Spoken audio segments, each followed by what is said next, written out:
Anda kembali menyaksikan Kominfo Newsroom. Jelang KTT Asian Summit yang hanya tinggal beberapa minggu lagi, pemerintah melalui Dirjen Kerjasama ASEAN Kementerian Luar Negeri, Sidarto Reza Suryodipuro dalam konversi pers mengatakan sejumlah persiapan agenda yang akan dibahas para kepala negara ASEAN dan negara mitra ASEAN dalam KTT ke-43 ASEAN. Berikut ulasan selengkapnya. Presiden RI akan memimpin 12 pertemuan antara tanggal 5 sampai 7 September dan ini semua akan bertempat di Jakarta Convention Center, yaitu 43rd ASEAN Summit dalam format plenary, kemudian dalam format retreat, kemudian juga 26th ASEAN China Summit, 24th ASEAN Republic of Korea Summit, 26th ASEAN Japan Summit, 11th ASEAN US Summit, ASEAN Canada Summit, 26th ASEAN Plus 3 Summit, 20th ASEAN India Summit, 3rd ASEAN Australia Summit, 18th East Asia Summit, dan 13th ASEAN UN Summit. Presiden juga akan memimpin kegiatan yang bersifat non-persidangan, seperti opening ceremony dari 43rd ASEAN Summit, opening dari ASEAN Indo-Pacific Forum Implementation of AOIP, gala dinner, social events yang akan berlangsung tanggal 7, serta closing ceremony dan handing over of ASEAN Chairmanship kepada ketua yang berikutnya, yaitu Lao People's Democratic Republic. Rangkaian akan diakhiri dengan press conference oleh Presiden pada tanggal 7 September. Menkominfo Budi Aris Setiadi mengajak Ikatan Jurnalis Televisi Indonesia untuk berkolaborasi ciptakan jurnalisme berkualitas dengan menerapkan dua konsep jurnalisme, yakni Constructive Journalism and Wise Journalism. Dua konsep tersebut juga sejalan dengan tema hari ulang tahun Ikatan Jurnalis Televisi Indonesia yang ke-25, merawat jurnalisme positif. Menteri Komunikasi dan Informatika Budi Aris Setiadi mengajak jurnalis televisi di Indonesia bersinergi memberikan informasi kepada masyarakat Indonesia sekaligus menerapkan jurnalisme konstruktif dan jurnalisme bijak. Adapun yang dimaksud dengan jurnalisme konstruktif adalah bentuk penyajian berita yang berorientasi pada solusi dan dampak positif yang mungkin terjadi, tidak hanya berkaitan dengan peristiwa saja. Namun untuk konsep jurnalisme bijak atau sering disebut sebagai wise journalism adalah bentuk penyajian berita yang lebih menekankan pada humanisme atau informasi yang disebarkan. Menkominfo menyatakan kedua konsep jurnalisme tersebut tidak hanya menegaskan peran jurnalis sebagai penyebar informasi, namun juga sebagai penggerak perubahan guna mewujudkan jurnalisme yang berkualitas ke depannya. Namun demikian, dalam pelaksanaan tanggung jawab atas jurnalisme yang berkualitas penuh dengan berbagai tantangan, terutama dalam perkembangan teknologi digital yang semakin cepat. Oleh karena itu, sejalan dengan tema peringatan ulang tahun ke-25 Ikatan Jurnalis Televisi Indonesia, yakni merawat jurnalisme positif, Menkominfo mengajak seluruh pengurus dan anggota Ikatan Jurnalis Televisi Indonesia untuk berkolaborasi ciptakan jurnalisme berkualitas hadapi kemajuan digital di masa yang akan datang.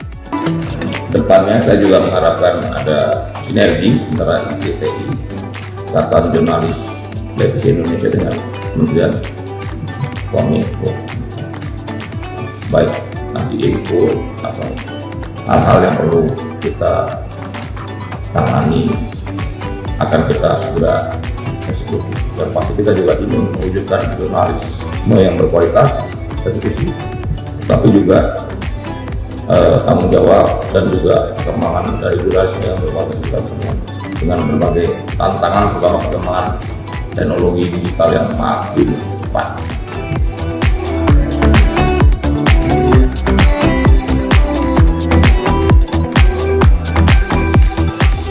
Maka dari itu saya bersama segenap jajaran Kementerian Kominfo turut berharap agar rekan-rekan pers dan jurnalis dapat senantiasa meningkatkan sinergi sekaligus peningkatan kapasitasnya dalam upaya membawa terang informasi bagi masyarakat. Informasi lainnya pemirsa, Menteri Keuangan Sri Mulyani melaporkan realisasi belanja pemerintah pusat yang disalurkan langsung kepada masyarakat mencapai 562,6 triliun rupiah pada Juli 2023 atau setara dengan 55,1% dari total pagu anggaran. Belanja pemerintah pusat yang berupa manfaat langsung untuk masyarakat disalurkan melalui belanja kementerian atau lembaga serta belanja non-KL.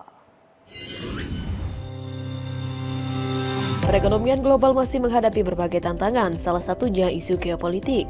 Namun kinerja APBN 2023 hingga Juli 2023 juga tetap kuat seiring pendapatan negara yang terjaga positif meski menunjukkan tren perlambatan dan kinerja belanja negara yang bertumbuh. Menteri Keuangan Sri Mulyani Indrawati dalam laporan kinerja APBN kita menyampaikan, sampai dengan 31 Juli 2023 realisasi belanja negara mencapai 1.020,4 triliun rupiah atau 45,5% dari pagu APBN.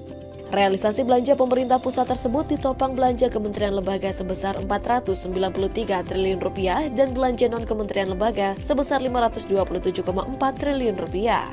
Sebanyak 55,1% dari BPP atau sebesar 562,6 triliun rupiah merupakan belanja yang memberikan manfaat langsung kepada masyarakat baik melalui perlindungan sosial, petani dan UMKM, pendidikan, infrastruktur maupun sektor pelayanan publik yang lainnya.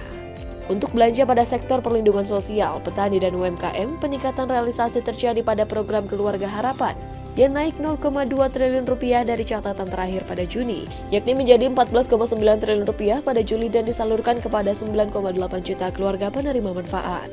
Kemudian peningkatan signifikan terjadi pada realisasi penerima bantuan iuran jaminan kesehatan nasional, yakni dari 23,2 triliun rupiah menjadi 27 triliun rupiah yang disalurkan kepada 96,7 juta jiwa.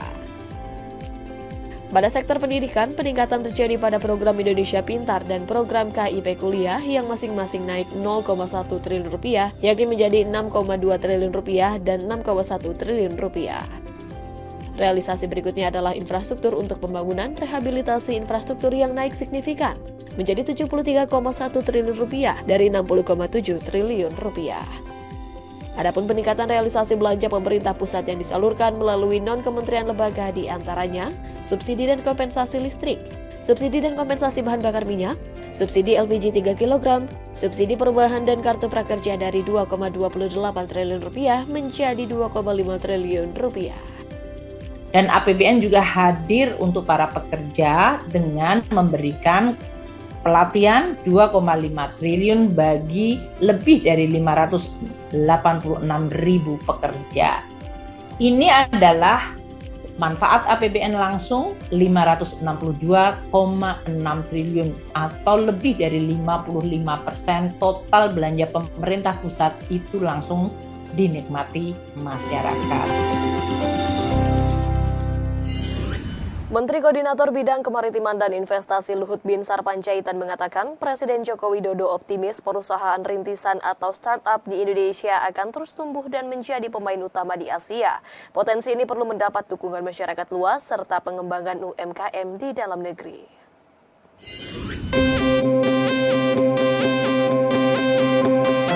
Pemerintah tengah membangun ekosistem yang mendukung perkembangan startup, termasuk menambah jumlah UMKM di dalam negeri. Menteri Koordinator Bidang Kemaritiman dan Investasi Luhut Binsar Panjaitan mengungkapkan, salah satu upaya tersebut adalah dengan mendorong UMKM dan perusahaan rintisan untuk melahirkan lebih banyak unicorn dan dekakorn di Indonesia. Tercatat, per tanggal 20 Mei 2023, Indonesia memiliki 2.492 startup, yang menjadikannya masuk ke dalam peringkat ke-6 secara global, melampaui jumlah startup di Jerman sebanyak 2.423 perusahaan dan diikuti dengan Prancis yang hanya memiliki 1.611 startup. Menurut Luhut, menjamurnya startup di tanah air tidak terlepas dari penetrasi internet yang sudah menjangkau 76,8% dari penduduk Indonesia. Atas dasar itulah, Presiden meyakini bahwa startup Indonesia bisa terus tumbuh dan menjadi pemain utama di Asia, sehingga bisa mendorong nilai ekonomi digital Indonesia yakni sebesar 130 miliar US dollar pada tahun 2025 dan 315 miliar US dollar pada tahun 2030.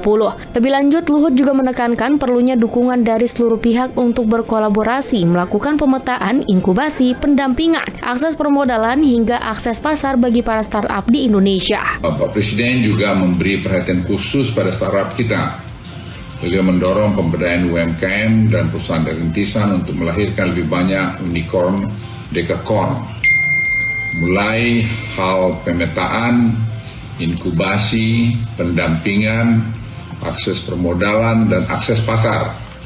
Untuk itu perlu kolaborasi dari seluruh elemen dan harus berkelanjutan. Menteri Pertahanan Prabowo Subianto di Bandung, Jawa Barat menetapkan sebanyak 2.500 personel komponen cadangan atau Komcat 2023. Komcat atau komponen cadangan dianggap sebagai strategi antisipatif agar Indonesia dapat menghadapi ancaman yang ada.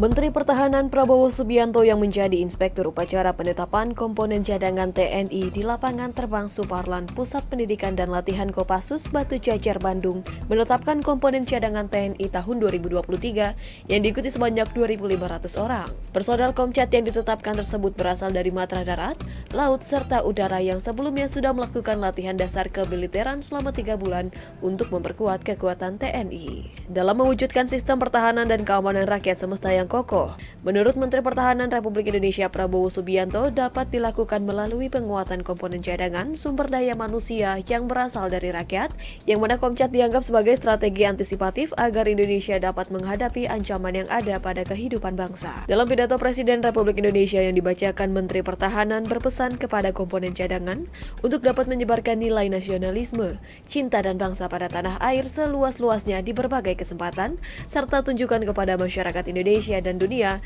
bahwa Indonesia memiliki pertahanan yang kuat dan tangguh. Saya menyampaikan terima kasih dan semangat dan selamat kepada seluruh komponen cadangan pertahanan negara yang ditetapkan hari ini. Kerelaan saudara-saudara menjadi anggota komponen cadangan menjadi inspirasi bagi seluruh rakyat Indonesia untuk membuktikan kecintaan dan tanggung jawab saudara-saudara kepada bangsa dan negara. Adapun anggota komponen cadangan telah mengikuti serangkaian kegiatan mulai dari pendaftaran secara sukarela, seleksi, pendidikan latihan dasar kemiliteran di Rindam yang dirangkai dengan latihan pembulatan komponen cadangan. Penggunaan Komcat nantinya hanya pada saat mobilisasi oleh Presiden dengan persetujuan DPR. Pada saat digunakan untuk mobilisasi, status sipil warga berubah menjadi kombatan atau militer. Namun jika di keadaan nonaktif, Komcat akan menjadi warga negara seperti biasa dengan profesinya, baik masyarakat, ASN, mahasiswa, atau yang lainnya. Pemirsa, usai jeda kami akan kembali dengan dialog bersama rekan kami Mona Azharani sesaat lagi.